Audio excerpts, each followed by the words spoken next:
Good morning, students. My name is Mandeep Kaur from California Public School. Hope all of you are fine. Now let's start today's topic. Today we are going to start the new chapter. The name of the chapter is Binomial Theorem. That is the 9th chapter in your book.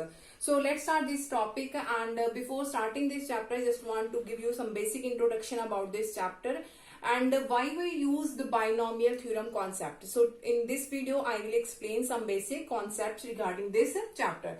So firstly, look at here, when we will solve in the previous class the identities like a plus b whole square and a plus b whole cube.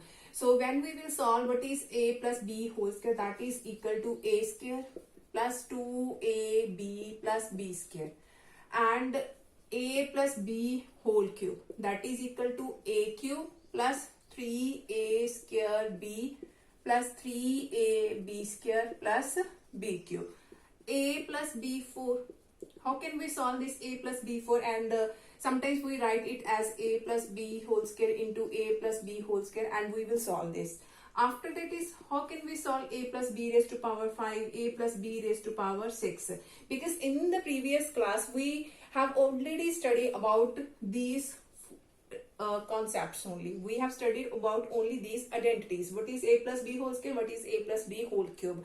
Now, why we will use a binomial theorem? Because in the binomial theorem, we can solve the algebraic expression and its index. That means its power is 4, 5, 6, 7. So, in the binomial theorem, we will solve the algebraic expression and its power when its power is 4, its power is 5, its power is 6. So, for all these concepts, we will use the binomial theorem.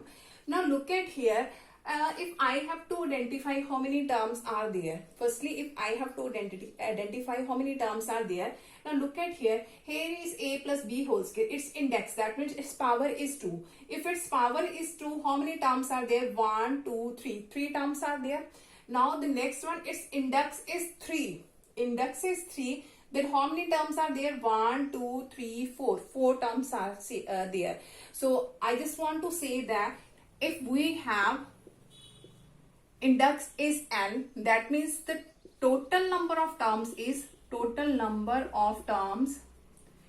always equal to n plus 1. In the similar way, when we will solve a plus b raised to power 4 is there, that means how many terms will come in this side? That means the 5 terms. 4 plus 1, that means the 5 terms. Now look at one more thing here. That a and b, here is a, here is b. And in the right hand side, look at here, its power a. Firstly, concentrate only a1. It starts from its index. Always it starts from its index. Here is a, index is 3. So it starts from its index. That means a raised to power 3. And the first is a raised to power 2. After that, here is a raised to power 1. And after that, I can write here a raised to power 0. That is 1. So we don't need to write here.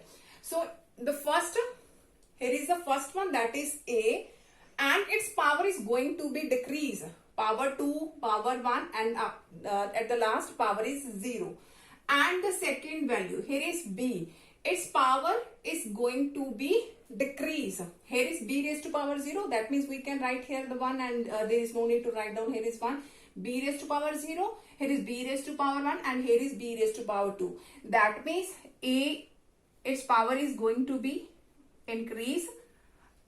The power of a is going to be decreased. The first one is going to be decreased and b is going to be increased. Now look at here. Here is a. Its power starts from 3. After that, power 2, power 1, and after that, power 0. A raised to power 0 is 1. After that, b. Here is b raised to power 0. That means 1. Here is b raised to power 1, b raised to power 2, b raised to power 3. That means when we have this algebraic expression, its first term, its power is going to be decreased, and its second term, its power is going to be increased. Now look at here. In the similar process, we have a plus b raised to power 4 when we will solve this one. So if I will have to write down the binomial expansion. Now what is binomial expansion? So x plus y and its power n. N can be 4, n can be 5, n can be 6.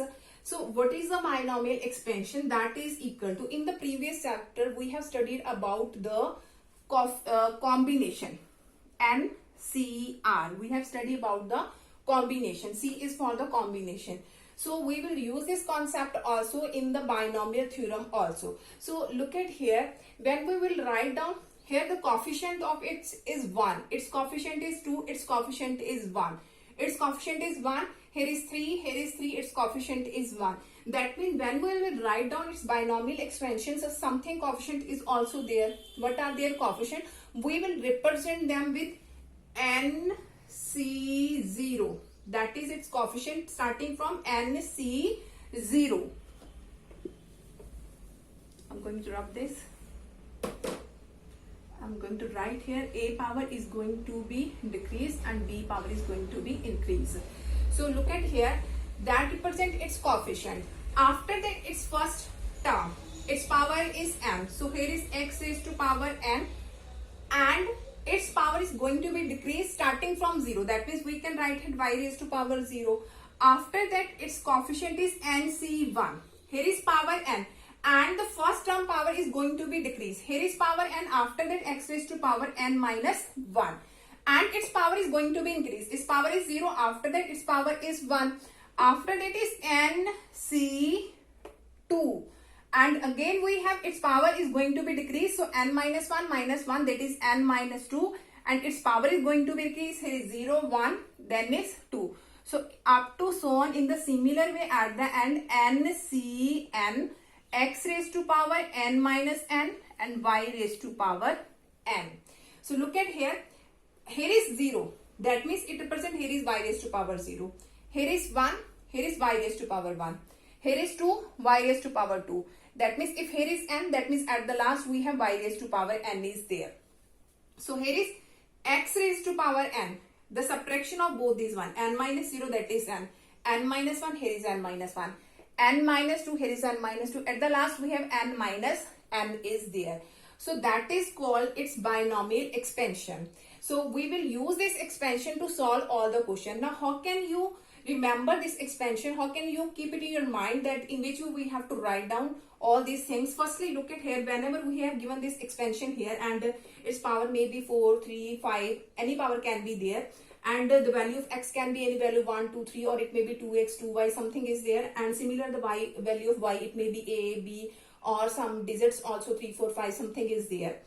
So in which way you have to write here? Firstly, always whenever it has a power, here is 5. Let us suppose here is a 5 power. So here is 5c0. Here is 5c1, 5c2, and up to we have 5c5, because we have to stop at whenever both these are same. So we have to stop at 5c5.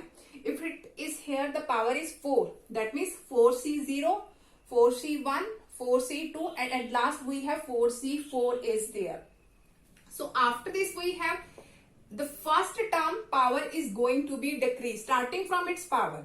So here it is power, let us suppose is 5. So here is x raised to power 5, after that 4, after that 3, after that 2, at last is 1. And y raised to power, we will start from 0 and its power is going to be increased. So y raised to power 0, y raised to power 1, 2, 3, up to so on we have. Let us suppose we have here is n, so y raised to power 5 is there.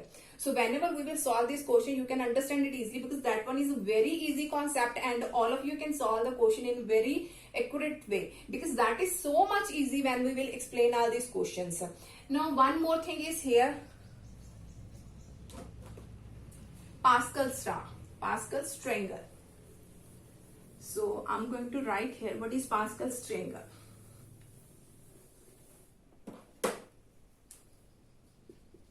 Pascal triangle. So in the Pascal triangle, let us suppose we have an algebraic expression that is x plus y. An algebraic expression that is x plus y. And here I'm going to write here its index and here is coefficient of terms. Coefficient of terms. So when we have x plus y and it's raised to power 0, that means when index is 0, then we will say it's any value is there and its power is 0. That means always we will say that is equal to 1. That means its coefficient is 1. Its coefficient is 1. So when we have index is 1, after that is 1. So if index is 1, x plus y raised to power 1, that is equal to x plus y. Now the coefficient of x is 1, the coefficient of y is also 1. So we will write here the coefficients are 1 and 1. After that is x plus y and its whole square. Its whole square. So that is equal to x square plus 2xy plus y square. So here is its coefficient 1, here is 2 and here is 1. So we will write here when its index is 2. So here is 1, that is the Pascal's triangle now, and the coefficient here is 2 or here is 1. So we can write it as 1, here is 1 plus 1, that is 2. After that, when the coefficient, when the index is 3, when its index is 3, then we have here is 1, here is 1 plus 2, that is 3, here is 2 plus 1, that is 3, and here is 1. So look at here, when we have its power is 3. Firstly, here is 1, 3, 3 and 1. 1, 3, 3 and 1. That is the Pascal's triangle. So we can write the coefficient like as, so similar when we will solve a plus b raised to power 4, and after that we have here is 1 plus 3, here is 4, 3 plus 3 that is 6, and 3 plus 1 4. Here is 1 and here is 1. So always first and last coefficient always remains 1. And after it we will add 1 plus 3, here is 4, 3 plus 3, here is 6, 3 plus 1, here is 4, and at last we have a 1. So we can write all the coefficient like this in the Pascal's triangle law. So after that we will discuss about a few questions of this worksheet that you can understand easily, in which way we can solve all the binomial concepts. So let's start the first question of this worksheet.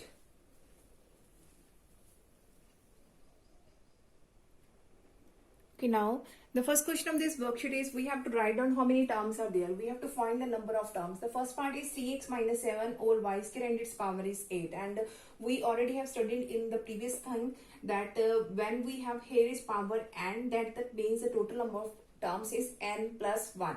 So in the first question, how many terms are there? Here is 8. So 8 plus 1, that means 9 terms will come. So in the second part, so here it can be written as 1 plus x and its whole square. 1 plus 2x plus x square, it can be written as 1 plus x and its whole square, and its power is 7. So power of power can be multiplied with each other, so it can be written as 7 2s are 14. So its power n, that means is 14. So how many terms are there? N plus 1, that means 14 plus 1, that means 15 terms are there. So it can be written as 1 plus x and its whole cube. That is the identity of 1 plus x and its whole cube. And its whole power is 5. Again, power of power can be multiplied with each other, so it can be written as 5 3s are 15. Now how many terms are there? 15 plus 1, that means 16 terms are there. Now come to the next question of this worksheet. Okay, now the next question of this worksheet is, again we have to find the number of terms. So here is 2x plus 3y and its power is 49, and plus 2x minus 3y and its power is 49. So when we have a form like this, a plus b and its power is n, plus a minus b and its power is n. Both the powers are same. Both powers are same. Here is addition, here is subtraction, and here is addition. Here is ab, here is ab. And its terms is equal to n plus 1 by 2. Its term is equal to n plus 1 by 2. So for the same thing here, when we have a plus b raised to power n, minus of a minus b raised to power n is there. Powers are same, and that is in the form a plus b, a minus b, and here is subtraction here. That is also n plus 1 by 2. Its number of terms are also equal to n plus 1 by 2.